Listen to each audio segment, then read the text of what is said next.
Lokrajya news 24 नवा शोध नवी बातमी।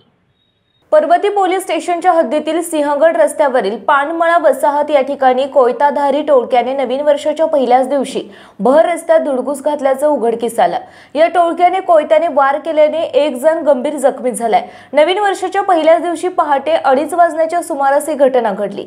या प्रकरणी सराईत गुन्हेगारासह 4 जणांवर गुन्हा दाखल करण्यात आलाय। सोन्या खुळे राहणार सावित्रीबाई फुले वसाहत सिंहगड रोड या सराईत गुन्हेगारासह आदित्य चव्हाण, तुषार कदम आणि पियुष आशा 4 जणांवर गुन्हा दाखल करण्यात आला आहे। किरण बाळू निमसे या तरुणाने या प्रकरणी पर्वती पोलीस ठाण्यात तक्रार दिली।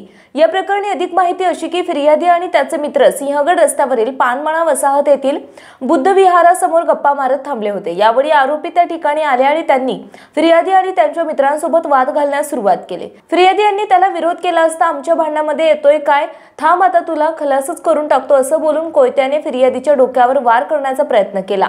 फिर्यादी यांनी हाताने कोयता पकडला असता आरोपींनी त्याला लाथाबुक्क्यांनी मारलं तर आरोपी आदित्य चव्हाण यांनी फिर्यादीला ठार मारण्याच्या उद्देशाने डोक्यावर, पाठीवर आणि छातीवर कोयत्याने वार केले। यामध्ये फिर्यादी गंभीर जखमी झाले।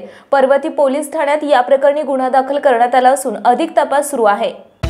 महाराष्ट्रातील महत्त्वाच्या आणि ताज्या बातम्या पाहण्यासाठी आजच आमच्या लोकराज्य न्यूज 24 न्यूज चॅनलला YouTube वर सबस्क्राइब करा आणि बेल आयकॉन प्रेस करा।